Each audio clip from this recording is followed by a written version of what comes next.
सत्संगत्वे निस्संगत्वं निस्संगत्वे निर्मोहत्वं निर्मोहत्वे निश्चलतत्वं निश्चलतत्वे जीवन्मुक्तिः पुनरपि जननं पुनरपि मरणं पुनरपि जननी जठरे शयनम् इह संसारे बहुदुस्तारे कृपया पारे पाहि मुरारे।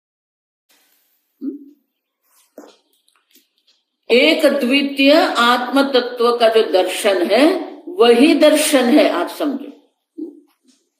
तो बोले आप अन्यों को मिथ्या दर्शन कह रहे हो, तो अन्य मिथ्या दर्शन क्यों है? तद्बाह्यत्वात्, वो वेद बाह्य है। हम आगे देख के थे वेद बाह्य के, आप समझो। जो वेद बाह्य है, जो उपपत्ति माने की तर्क संगत नहीं है, उनको हम नहीं स्वीकार कर सकते, और इसलिए कहते हैं कि ये सब जो है मिथ्या दर्शन है। इतश्च माने की इस कारण से भी मिथ्या दर्शनम द्वैती नाम।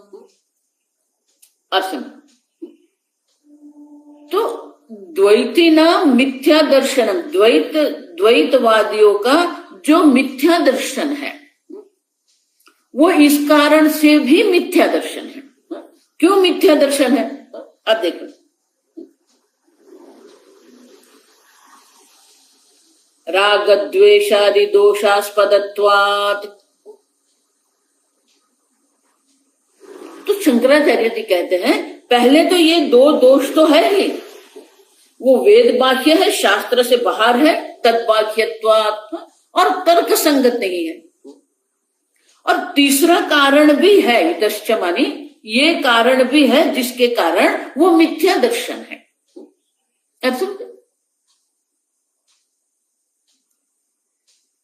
राग द्वेषादि, आदि मानी क्या है? आदि शब्देन मद मान आदयः गृहीताः। उनको अपने अपने सिद्धांत में ही राग द्वेष है। राग द्वेष के कारण, अपने व्यक्तिगत राग द्वेष के कारण, और राग द्वेष ही नहीं, मदमानादयः। अब मदमानादयः, मदमानादय मान की उनका अपने सिद्धांत के लिए, अपने बुद्धि के लिए अत्यंत अहंकार है। अपनी सोच के लिए उनके मन में अहंकार है। अपने जो विचार है, अपना जो दर्शन शास्त्र है, उनको वो सम्मान करते हैं, लेकिन दूसरे के तर्क को वो सम्मान नहीं करते। उनके अपने राग द्वेष है, सब अपने अपने राग द्वेष में पड़े हुए हैं, राग द्वेष से ही वो सब चलते हैं। आप सब माने कि उनका अपना एक भावनात्मक व्यक्तित्व है, वो छोड़ने को वो तैयार नहीं है, और वो भावनात्मक व्यक्ति को जो अनुरूप है, जो उनको अनुकूल है, उसी को वो दर्शन बना के बैठ गए हैं।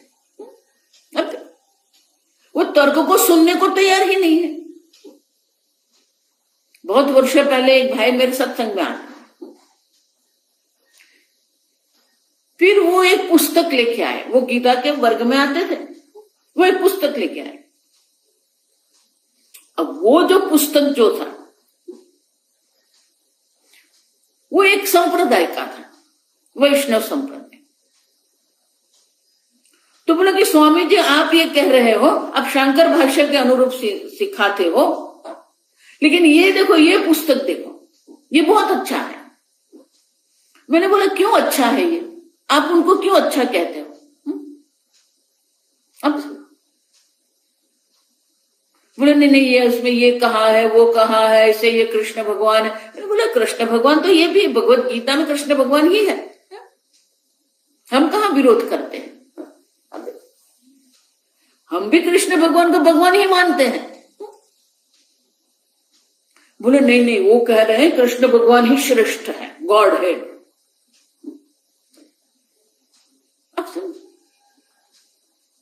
मैंने कहा कि वेद व्यास जी जो है, वेद व्यास जी ने एकमात्र भागवत पुराण नहीं लिखा है, उन्होंने अष्टादश पुराण लिखा है।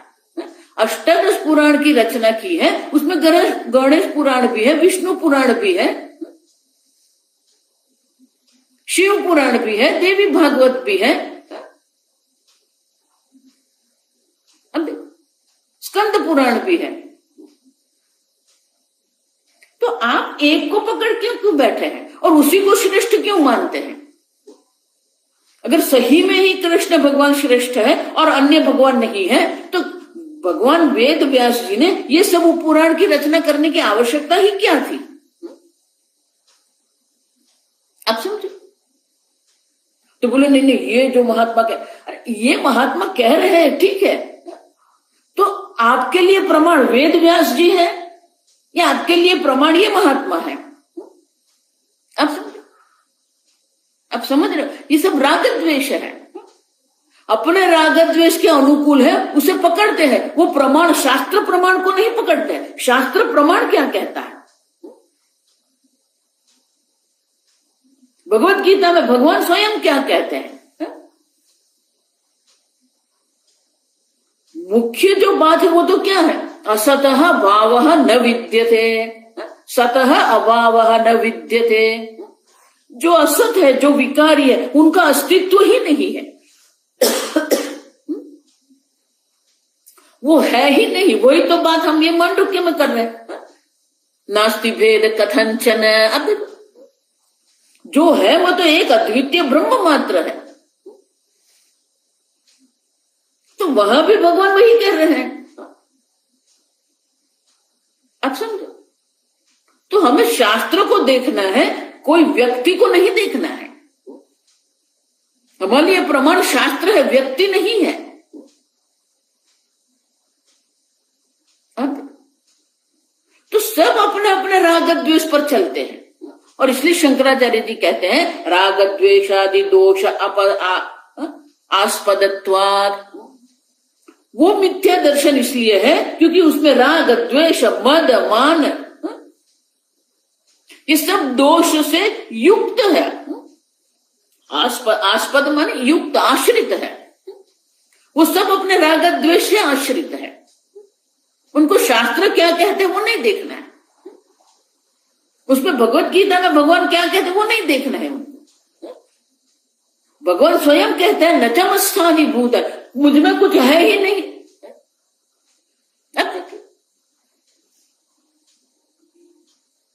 न रूपमस्ते तथोप उपलभ्यते नान्तो न चार दिन न च संप्रतिष्ठा। भगवान स्वयं कह रहे हैं कि ये जगत जिस प्रकार से आप उनका निश्चय करते हैं तथा मानी ऐसा ही है, वो है ही नहीं। न उपलभ्यते, आप जिस प्रकार से ये जगत के बारे में अभिप्राय बना के बैठते हैं उस प्रकार से ये जगत अभिव्यक्त नहीं होता, क्योंकि वो क्षण भंगुर है। प्रत्येक क्षण उनका नाश हो रहा है, प्रत्येक क्षण उनमें परिवर्तन आ रहा है। अब देखिए, कई बार लोग गांव जाते हैं ना, तो गांव में वो पुराना वृक्ष होता है। अब देखिए, तो वट वृक्ष भी होता है, नीम का वृक्ष होता है। तो वो क्या विचारते हैं? हाँ, जो वही है जो जिसके ऊपर हम खेलते थे, वही है। नहीं, इतने वर्षों में ये वृक्ष बदल गया है। ये संपूर्ण जगत विकारी है, परिवर्तनशील। वो जैसा आप उनको देख रहे हैं या जैसा आप उनके बारे में विचार कर रहे हैं वैसा है ही नहीं। न रूपमस्य तथा एव उपलब्ध्यते।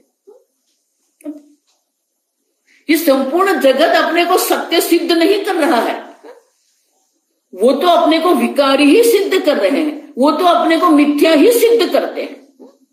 अब देखो, हम उसे सत्य मान के चलते हैं। आप जो व्यवहारिक जगत जिसको हम कहते हैं, जो व्यवहारिक जगत में सूर्योदय है, सूर्यास्त है, लेकिन वास्तविकता तो क्या है? आप जब कहते हो कि मैं सूर्योदय का दर्शन कर रहा हूं, न तथा एवं उपलब्धि, वो ऐसा कि वैसा नहीं है। क्यों? क्योंकि सूर्य के किरण को पृथ्वी तक पहुंचने के लिए 8 मिनट का समय लगता है। माने कि आप अभी जो सूर्योदय देख रहे हैं वो तो 8 मिनट पहले हो गया है।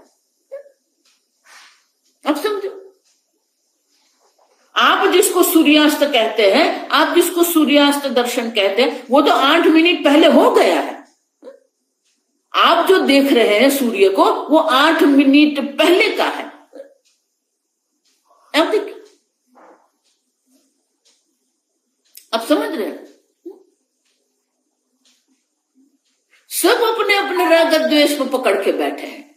सब अपने राग द्वेष को सिद्ध करने का प्रयत्न करते हैं। सब लोग अपने को जो अनुकूल है उसी को सत्य सिद्ध करने का प्रयत्न करते हैं।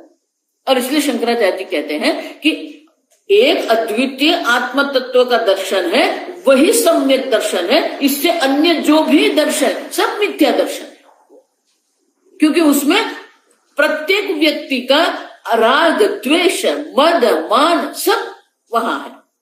अब देख,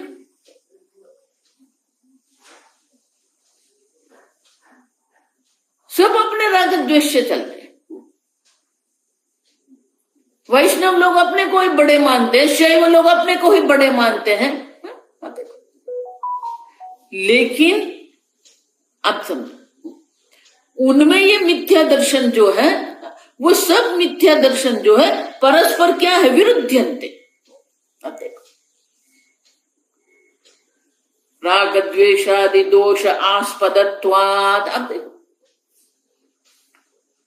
उन सबका आश्रय जो है वो तो राग द्वेष है, और राग द्वेष से जो आप दृष्टि प्राप्त करते हैं वो दृष्टि योग्य है ही नहीं। आपकी दृष्टि जो है वो शास्त्रोक्त दृष्टि होनी चाहिए। भगवान जो हमें गीता में दृष्टि देते वो हमारी सही दृष्टि है।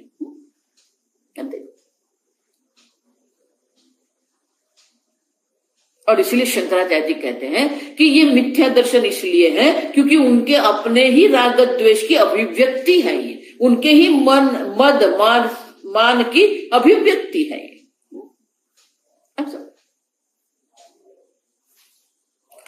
तो बोले कथम माने क्यों? अब ऐसा क्यों कहते हो? भाष्य, कथम स्वसिद्धांत व्यवस्थासु स्वसिद्धांत रचना नियमेषु कपिल कणाद बुद्ध अर्हतादि दृष्टि अनुसारिणः द्वैतिनः निश्चिताः। अब देखो, स्वसिद्धांत व्यवस्था, अपने अपने सिद्धांत जो है, सिद्धांत रचना नियमेषु। कपिल मुनि ने सांख्य दर्शन की रचना की है, काणाद मुनि जो है नैयायिक का दर्शन, बौद्ध दर्शन है, उसी प्रकार से अर्हत आदि मानी जैन दर्शन।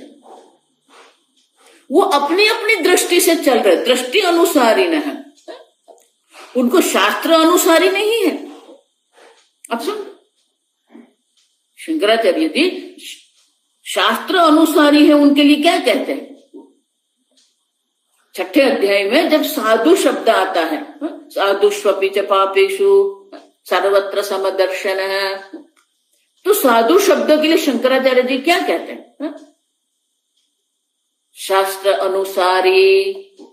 साधु वो है जो शास्त्र का अनुसरण करते हैं, वो शास्त्र से बाहर नहीं जाएंगे, क्योंकि शास्त्र हमारे लिए प्रमाण है। अब समझो, लेकिन ये शास्त्र अनुसारी नहीं है, क्या है? दृष्टि अनुसारिण है। अब देखो, वो सब अपनी अपनी दृष्टि से ही चलते हैं। स्वीयं सिद्धांतम व्यवस्थापितुम तत्व ज्ञानम अधिकृत्य। अब सबने अपने अपने एक सिद्धांत बना के रखा है, वही सिद्धांत को तत्व ज्ञान वो मानते हैं और उसी को तत्व ज्ञान मान के प्रवृत्ता नाम वादी नाम, अब देखो वो सब अपने अपने सिद्धांत से चल रहे हैं, सब अपनी अपनी दृष्टि से चल रहे हैं। अब देखो राग आस्पदत्वेपि तेषां देशास्पदत्वम्, मात्र और मात्र राग आस्पद नहीं है, अपने ही सिद्धांत को सत्य मान के चलो, वो राग मात्र नहीं है। दोषास्पदत्वात्, अब देखो दोष भी है, क्यों? क्योंकि वो अपने को सत्य मानते हैं, अन्य को अयोग्य ठहराने के लिए सब प्रकार के तर्क करते हैं। अब देखो, और इसीलिए वो सब अपने अपने सिद्धांत को पकड़ के अन्य सिद्धांत का खंडन करने का प्रयत्न करते हैं। अब सब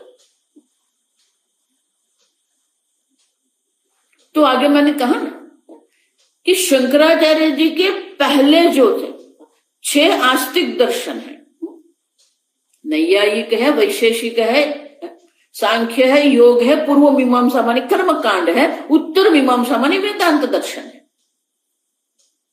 ये 6 जो है वो शास्त्र को प्रमाण मानते हैं, लेकिन जो पहले 4 हैं उनको तर्क की प्रधानता है। वो वेद शास्त्र को मानते हैं, लेकिन वो अपने तर्क को मुख्य मानते हैं।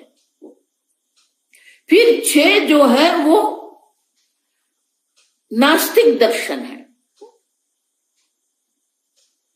चार्वाक है, जैन है, बौद्ध है। बौद्ध में भी 2 है, क्षणिकवादी है, शून्यवादी है। अब सुन, शंकराचार्य जी के बाद जो द्वैतवादी आए, वो 4 द्वैतवादी आए। अब देखो वो भी ना आस्तिक ही है वो, लेकिन सब अपने राग द्वेष से चल रहे हैं। विशिष्टाद्वैत है, द्वैताद्वैत है, शुद्धाद्वैत है, चिज्जड़वाद है। अब तो रामानुजाचार्य जो है, निम्बकाचार्य है, वल्लभाचार्य है, माधवाचार्य है, तो वो द्वैत को सत्य मानते हैं। वो कहते हैं ईश्वर भी सत्य है, जीव भी सत्य है, जगत भी सत्य है, जन्म मृत्यु भी सत्य है, कर्म भी सत्य है, पाप पुण्य भी सत्य है। लेकिन मुख्य प्रश्न तो यह है कि सत्य अनेक होता है या एक होता है? सत्य में अनेकता की कोई संभावना नहीं, सत्य हमेशा एकमेव अद्वितीय। देखो, और आधुनिक का दृष्टि से हम देखते हैं तो अन्य बहुत सारे संप्रदाय हैं जिसे शास्त्र से कोई संबंध ही नहीं है, सब अपने अपनी बुद्धि से चलाते हैं। बहुत सारे ऐसे संप्रदाय अभी आधुनिक काल में हैं जो अपने अपनी बुद्धि से चलते हैं, उनको शास्त्र से कोई लेना देना ही नहीं है, भगवत गीता से भी उनको कोई लेना देना नहीं। अच्छा, सब शास्त्र बाह्य है। और इसलिए शंकराचार्य कहते हैं स्वसिद्धांत व्यवस्था सुमानी की ये द्वैती न निश्चिता दृढ़, दृढ़ निश्चय करके वो बैठ गए हैं। ये सब द्वैती है। ये द्वैतवादी जो है सब ये अनेक प्रकार के जो दर्शन शास्त्र है उनका ही अनुसरण करते हैं। अब सब तो आप क्यों कहते हो कि निश्चिता दृढ़म? तो शंकराचार्य आगे हम कहते हैं एवमेव एषः परमार्थः न अन्यथा इति तत्र तत्र अनुरक्ताः प्रतिपक्षञ्च आत्मनः पश्यन्तः त्वं द्विषन्तः त्वं दिशन्तः इति एवं रागद्वेष उपेताः स्वसिद्धांत दर्शन निमित्तमेव परस्परम अन्यो अन्यम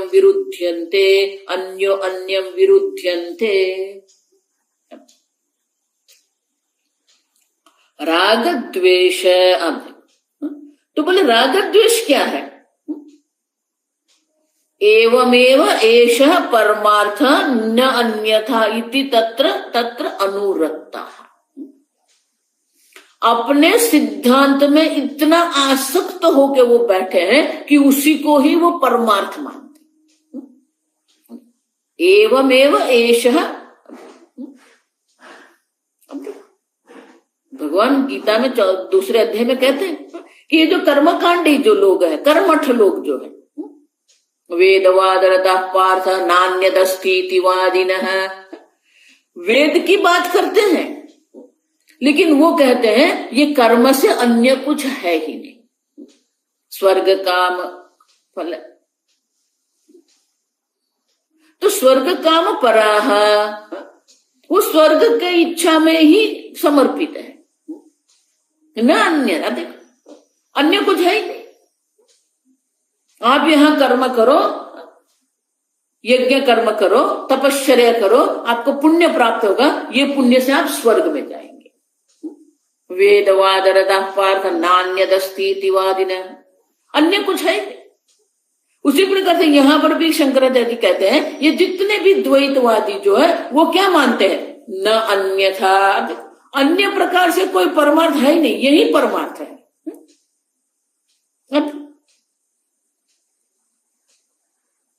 तत्र अनुरक्ताः, उसी में अनुरक्त है, माने कि उसी में वो समर्पित है। उनकी दृष्टि उसमें ऐसे समर्पित होकर बैठ गई है। अभिनिविष्टाः, उनकी बुद्धि उनसे अन्य कुछ देखने को समझने को तैयार ही नहीं है। अभिनिवेश है ये। इतना ही नहीं, प्रतिपक्षम च आत्मनः पश्यन्तः तम द्विषन्तः। अब उनसे प्रतिपक्ष, आत्मन मन की अपने प्रतिपक्षी जो है उनका जो सिद्धांत है तम द्विषन्तः, उनका तो वो द्वेष करते हैं। वो उतना उनका द्वेष करते हैं, कई बार ऐसा होता है कि वो अपना सिद्धांत भी है बाजू पर रख देते हैं और अन्य के दोष में, अन्य के द्वेष करने में, अन्य की टीका निंदा करने में ही पड़े रहते हैं। अरे अन्य जो भी है, आप अपने सिद्धांत की बात करो, आप भक्ति संप्रदाय वाले हो, आप भक्ति की बात करो, ठीक है, आपके भक्ति संप्रदाय अच्छा, भक्ति भी आवश्यक है। मैं तो पहले से ही कहते आई कि भक्ति का तो कोई विकल्प है ही नहीं। ब्रह्मचारी भी भक्त है, गृहस्थ भी भक्त है, वानप्रस्थ भी भक्त है, सन्यासी भी भक्त है। जो संसारी आर्त दुखी है वो भी भगवान का भक्त है। जिसको अपनी इच्छा की पूर्ति करनी है वो भी भगवान की प्रार्थना करता है, वो भी भगवान का भक्त है। जो जिज्ञासु वो भी भगवान का भक्त है, ज्ञानी भी। आप देखो, तो आपकी भक्ति ठीक है, लेकिन भक्ति को ही अगर आप दर्शन शास्त्र बना के रख देंगे, उसी को सत्य मानेंगे, उसी को परमार्थ मानेंगे, तो ये योग्य नहीं है। अब समझो, ये शंकराचार्य तो मायावादी है, ये शंकराचार्य जी ये है वो है। मात्र सामान्य जन नहीं, बड़े बड़े पंडित भी क्या करते हैं। एक विशिष्ट द्वैतवादी शंकराचार्य जी जो कह रहे हैं, शंकराचार्य जी जिस प्रकार से ये शास्त्र का अर्थ करते हैं, तो वो उनके ऊपर टूट पड़े और पूरा पुस्तक लिख लिए, छोटा मोटा नहीं, 300-400 पन्ने का वो पुस्तक उन्होंने प्रकाशित किया। अच्छा, द्वेष ही करते ऐसा नहीं है, अन्य की निंदा करना भी वो करते। प्रतिपक्षम च आत्मनः पश्यन्तः तं द्विषन्तः, अपने से विरोधी उनको देखते हैं। आत्मनः प्रतिपक्षम पश्यन्तः, अपने से वो प्रतिपक्षी विरोधी उनको मानते हैं और उनके प्रति द्वेष भाव रखते हैं। तो ये महात्मा जो थे, शंकराचार्य जी के भाष्य में कितने प्रकार के दोष है वो दिखाने के लिए उन्होंने पूरा एक पुस्तक लिख दिया और पुस्तक का शीर्षक रख दिया शतदूषणी। ये शंकराचार्य के भाष्य में ये 100 प्रकार के दोष है, शतदूषणी। अब देखो, अब जैसे ही ये शतदूषणी प्रकाशित हुई, तुरंत ही जो शंकराचार्य भाष्य का अध्ययन करने वाले पंडित थे, उन्होंने उनके सामने एक और पुस्तक प्रकाशित कर दी, शतभूषणी। अब देखो, बोले कि ये दोष नहीं है, ये तो हमारा भूषण है।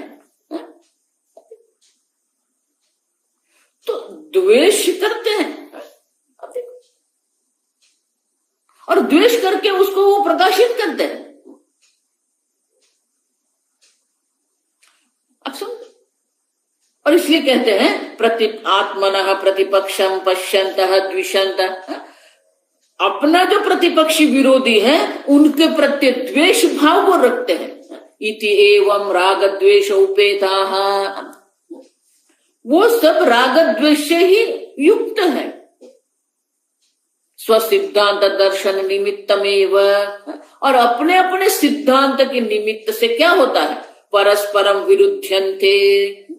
गौड़पादाचार्य जी कहते हैं परस्परम विरुद्धन्ते, अपने सिद्धांत में दृढ़ता पूर्वक वो बैठे हैं, अन्य प्रतिपक्षी विरोधी जो है उनका द्वेष करते हैं, और इस प्रकार से परस्परम विरुद्धन्ते, वो सब अपने अपने में ही विरोध करते हैं। देखो अलग शांति प्रकरण में सब आएगा। तो वो ही अन्य को दूषित निश्चित करते हैं, वो विरोधी मानते हैं उनको। परस्परम अन्योन्य विरुध्यन्ते,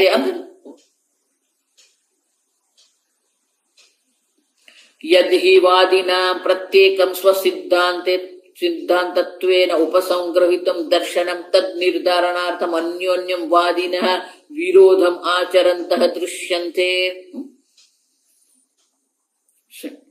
आनंदगिरी महाराज कहते हैं कि एक बड़े बड़े जो पंडित हैं जो अपने अपने सिद्धांत को ही सत्य मान के चल रहे हैं, उसी को वो दर्शन शास्त्र मानते हैं। तद निर्धारणार्थम, उनका निश्चय करने के लिए अन्यवादी जो है उनका क्या, विरोधम आचरन्तः दृश्यन्ते। आनंदगिरी महाराज कहते हैं ये हम देखते हैं कि जो अन्यवादी है उनके प्रति वो द्वेष भाव करते हैं, उनके प्रति विरोध प्रदर्शित करते हैं।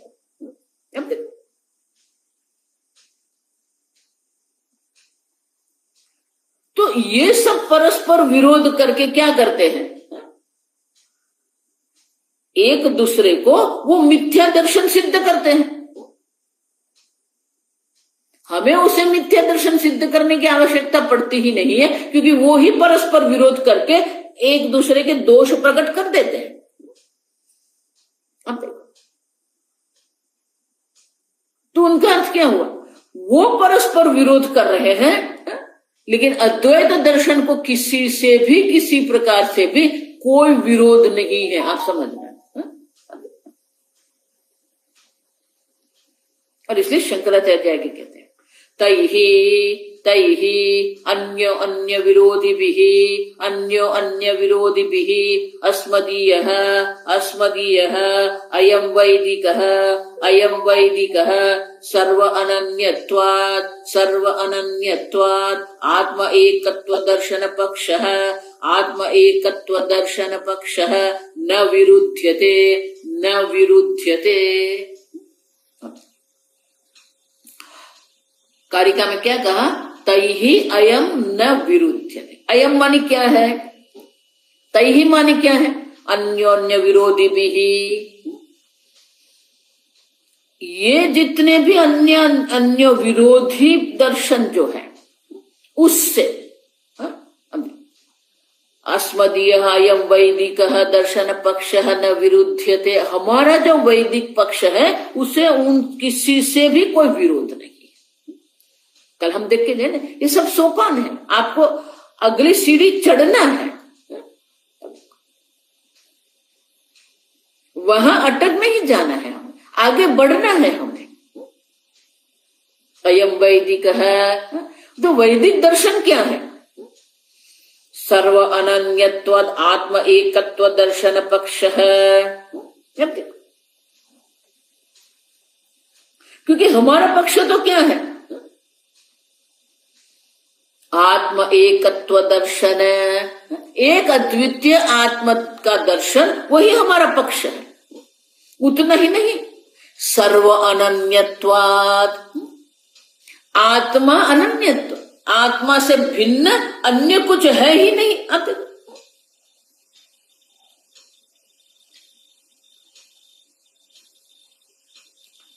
अनन्यत्व, एक अद्वितीय आत्मा मात्र है, अन्य कुछ है ही नहीं। अनन्य माने अन्य कुछ है ही नहीं। सर्वगुम ही एतद् ब्रह्म, हम देख के गए मंत्र में। दूसरे मंत्र में क्या कहते हैं? सर्वगुम ही एतद् ब्रह्म अयमात्मा ब्रह्म। सर्व वस्तु जो है वो एक अद्वितीय से ब्रह्म से भिन्न है ही नहीं। आप देखो,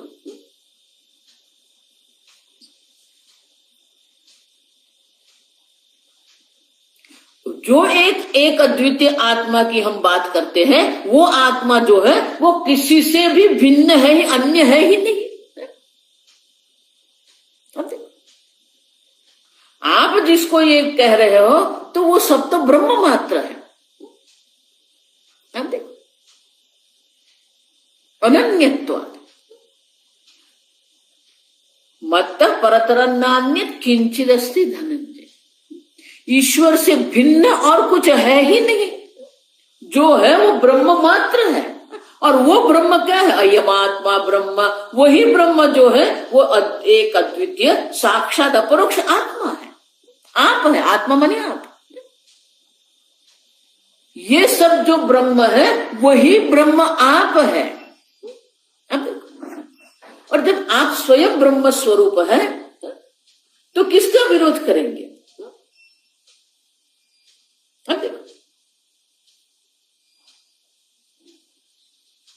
कोई विरोध की संभावना है ही नहीं, क्योंकि सब ब्रह्म से कोई अन्य है ही नहीं। जब अन्य ही नहीं है तो हम किसका विरोध करेंगे? तैहि अयम न विरुध्यते। ये जो हमारा सिद्धांत है, एक अद्वितीय ब्रह्मात्म दर्शन का जो सिद्धांत है, उसे किसी से कोई विरोध नहीं है। विरोध की कोई संभावना ही नहीं है। तो बोले आप ऐसा क्यों कहते हो कि विरोध की संभावना नहीं है? तो शंकराचार्य जी दृष्टांत देते हैं। यथा यथा स्वहस्तपादादिभिः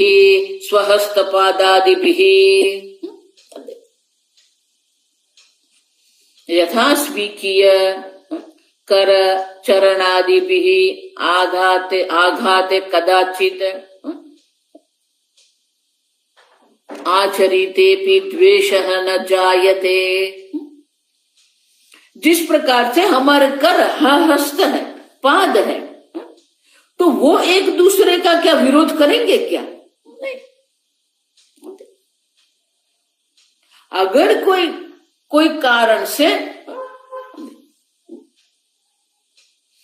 पैर पर जोर से हाथ लग गए तो क्या ये पैर जो है वो हाथ का विरोध करेंगे? नहीं। अब देखो, आघाते भी, अब देखो कदाचित आचरिते भी द्वेषः न जायते, किसी से कोई द्वेष नहीं होगा।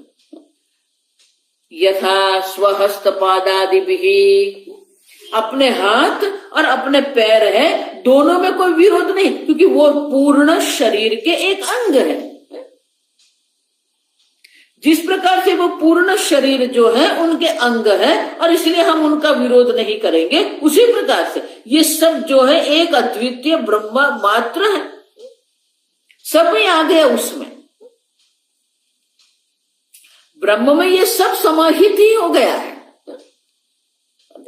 इसलिए हमें किसी से कोई विरोध नहीं है, कोई विरोध करने की आवश्यकता भी नहीं है।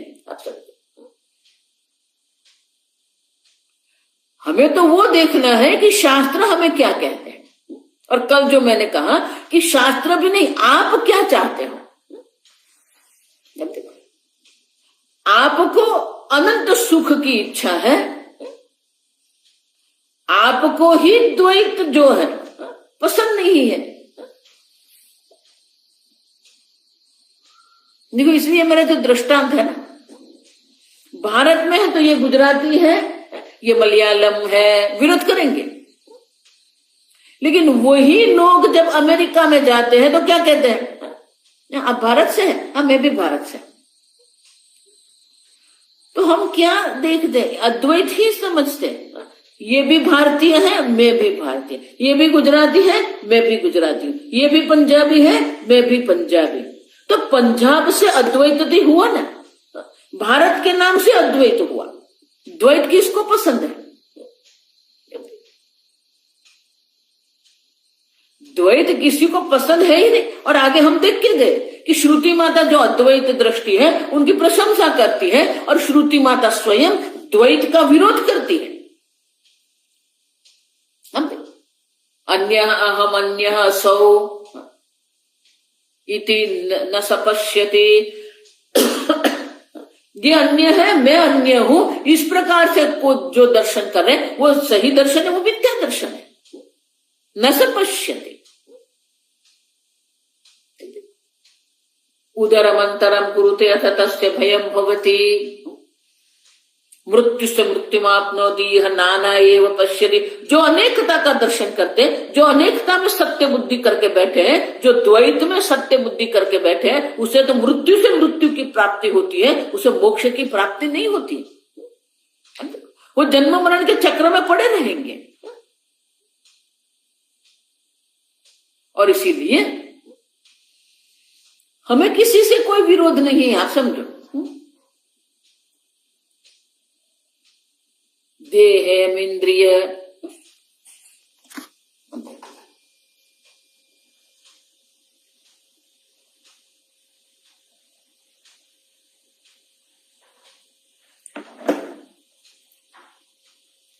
तो देह इंद्रिय मन बुद्धि शून्य, इस सब में वो दर्शन कर रहे हैं। लेकिन वो सब तो एक सोपान है।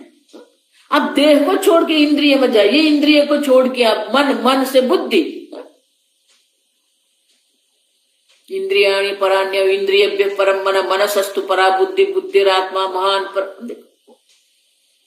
तो आप आगे बढ़िए, देह पर नहीं बैठे रहे, इंद्रिय पर जाइए, इंद्रिय पर नहीं बैठे रहे, मन में जाइए, मन पर नहीं बैठे रहे, बुद्धि पर जाइए। और बुद्धि पर मत बैठे रहो, बुद्धि का जो साक्षी चैतन्य जो है, बुद्धि का जो अधिष्ठान चैतन्य जो है, उसके ऊपर जाइए। तैत्तिरीय उपनिषद भी वही है। अन्न रसमय है, उसे छोड़ के आप प्राणमय में जाइए, प्राणमय को छोड़ के मनोमय, मनोमय को छोड़ के विज्ञानमय, विज्ञानमय को छोड़ के आनंदमय, और आनंदमय जो है उनका जो अधिष्ठान है वो ब्रह्म है, जो आप है। तो ये जितने भी संप्रदाय जो है ना, हमारे ये जो मार्ग है, मार्ग में कहीं ना कहीं वो अटक गए हैं, उसे आगे बढ़ाना है हमें। और इसलिए किसी से हमारा कोई विरोध नहीं है। देखो, विरोध करने की आवश्यकता भी नहीं है। हम न चतैहि अद्वैत दर्शन विरुध्यमानम अवसीयते। अद्वैत दर्शन है वो किसी को भी अपना विरोधी मानते ही नहीं है। हमें उससे कोई विरोध नहीं है।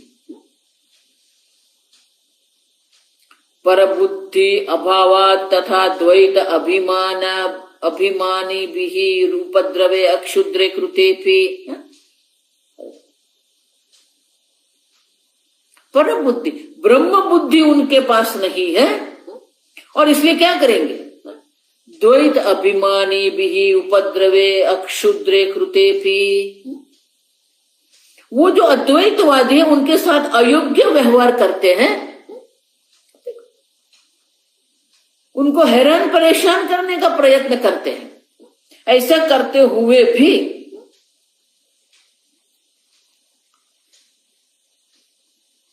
न अद्वैत दर्शन तेषु द्वेषः जायते।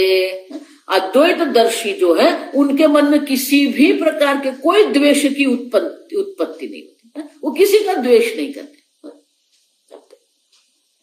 क्योंकि अन्य है ही नहीं। किसका द्वेष करेंगे? अन्य है तो आप द्वेष कर सकते हैं, अन्य है ही। सर्व अनन्यत्वाद, आप देखो सरे अनन्यत्वाद पर अपर बुद्धि, पर ब्रह्म में हमारी बुद्धि है। देखो इसीलिए ईशावास्य इदगम सर्व करके क्या कहते हैं? आप सर्व में ईश्वर का दर्शन करो, ईश्वर चिंतन करो। आपको जितना भी तर्क वितर्क करना आप करते रहो, लेकिन आपकी दृष्टि कहाँ रहनी चाहिए?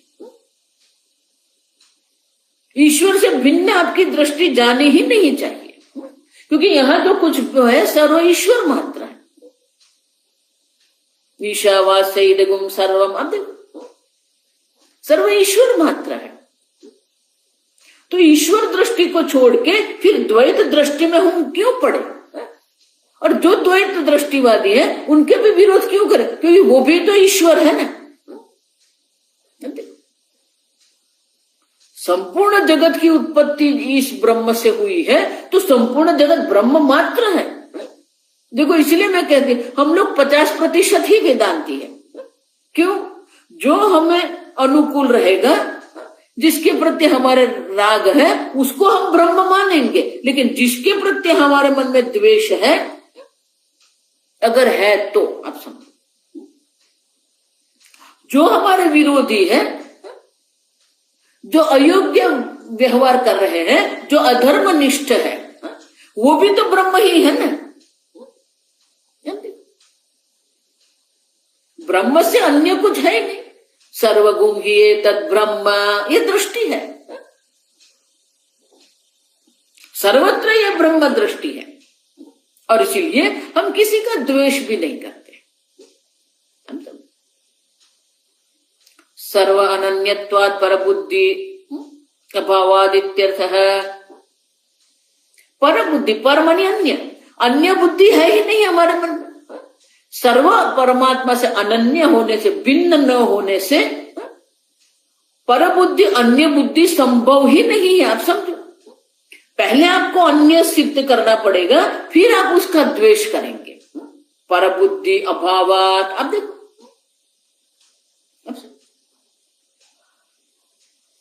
अन्य बुद्धि है ही नहीं। अन्य बुद्धि होगी तो फिर वो द्वेष करने की संभावना रहेगी। और इसीलिए अद्वैत दर्शन से सम्यक दर्शनत्वम, और इसीलिए यह अद्वैत दर्शन है, वही सम्यक दर्शन। अच्छा, बाकी सब जो है वो सब अपने राग द्वेष से ही बने हुए हैं। अपने भावनात्मक राग द्वेष में ही वो पड़े रहते हैं। आप भगवान से प्रेम करो, भगवान की भक्ति करो, उसमें अद्वैत वेदांत से कोई विरोध नहीं। लेकिन उसी को आपकी भक्ति जो है, वो भक्ति को सिद्धांत बनाने की आवश्यकता क्या है आपको? आप समझ रहे मैं क्या कहती हूँ? भक्ति भक्ति ही है। अब विष्णु की भक्ति करो या कृष्ण की भक्ति करो या शिव की भक्ति करो या गणेश की भक्ति करो, लेकिन वो भक्ति को आप सिद्धांत क्यों बनाते हैं? उसको सिद्धांत बनाने की क्यों आवश्यकता है? अब समझो, उनको ही फिर सिद्धांत बना देते हैं और फिर अपना संप्रदाय बना के बैठ जाते हैं।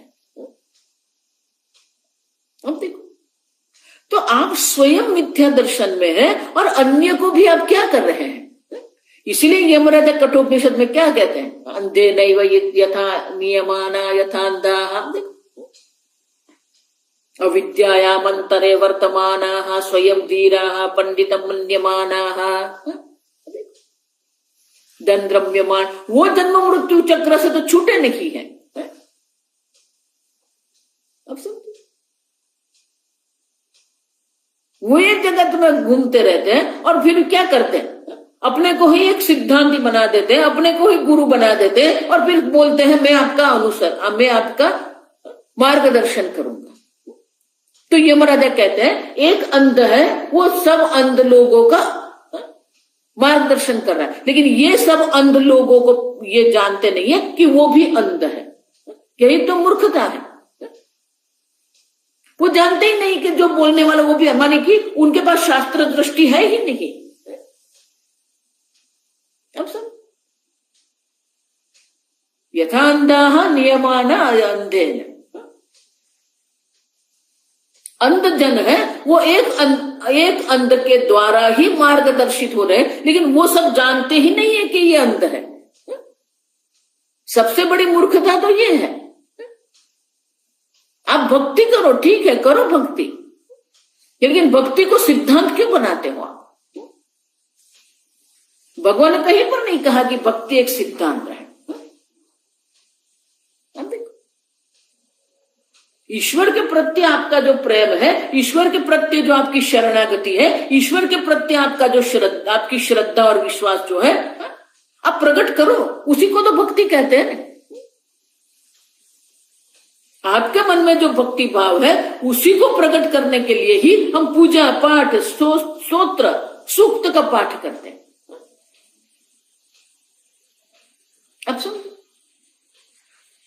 भक्ति तो सर्वसामान्य है। आगे मैं जो कह के गई, भक्ति सर्वसामान्य, सर्व वर्ण में सर्व आश्रम में ये भक्ति है। अब उनको सिद्धांत क्यों बनाते हो आप। अब समझो, भक्ति कोई सिद्धांत नहीं है। आप अपने मां को प्रेम करते, वो प्रेम क्या सिद्धांत है क्या, नहीं। प्रेम को आप सिद्धांत कैसे बना सकते हो, यही सबसे बड़ी विडंबना है। आप अपने मां को प्रेम करते हो तो क्या आप सिद्धांत बना लेंगे उसको। आप अपनी पत्नी को प्रेम कर, उसको सिद्धांत बना देंगे आप। अब देखो, तो जितने भक्ति संप्रदाय है वो यही पकड़ के बैठ गए हैं, हमारे ही भगवान श्रेष्ठ है। एक अद्वितीय ब्रह्म मात्र है, उसमें आप फिर क्या कर रहे हो, परस्परम विरुद्ध्यन्ते। लेकिन हम किसी का विरोध नहीं कर रहे हैं, क्यों, क्योंकि वो अपने मार्ग में वहां पर ठीक है, वो जहां पर है वो अपने स्थान पर ठीक है, वो आगे जाएंगे। क्यों, भगवान गीता में बहुत सुंदर कहते हैं,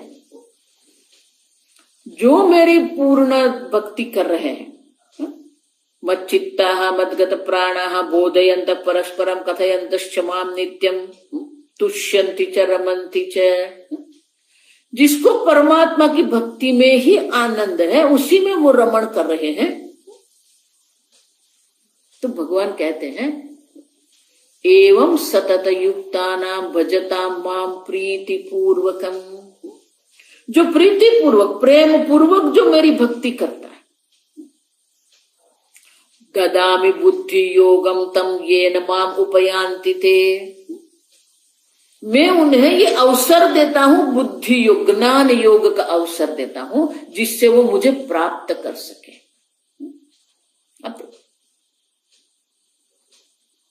तो ईश्वर की जो ये संपूर्ण सृष्टि जो है ना, जब सर्व ब्रह्म मात्र है, तो उसमें आप एक अलग क्यों करते हो। और इसलिए गौड़पादाचार्य जी कहते हैं हमें किसी से कोई विरोध नहीं है, वो परस्पर द्वेष करते रहते हैं, वो परस्पर विरोध करते रहते हैं। हमारी दृष्टि से तो वो सोपान है, वो एक एक सोपान की सीढ़ियां चढ़ते रहते हैं, हमें कोई विरोध नहीं। अच्छा, भक्ति का भी विरोध नहीं है, और जो महात्मा भक्ति कर रहे हैं उससे भी हमें कोई विरोध, उनकी जो प्रक्रिया उससे भी हमें कोई विरोध नहीं। लेकिन अगर भक्ति को वो सिद्धांत बना के बैठ जाएंगे तो वो मिथ्या दर्शन है, वो शास्त्रोक्त नहीं है। अच्छा, वो मिथ्या दर्शन है, क्योंकि शास्त्र दर्शन ही दर्शन है, एक अद्वितीय आत्मदर्शन ही दर्शन है। आप भक्ति करो लेकिन उनको दर्शन शास्त्र मत बनाइए, उसे सिद्धांत मत बनाइए।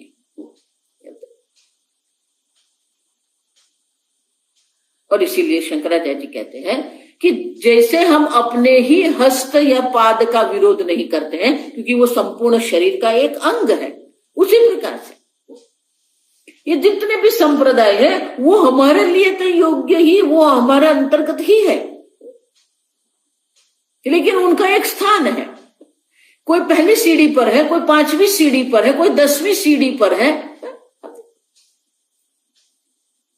इसलिए हमें कोई विरोध नहीं है।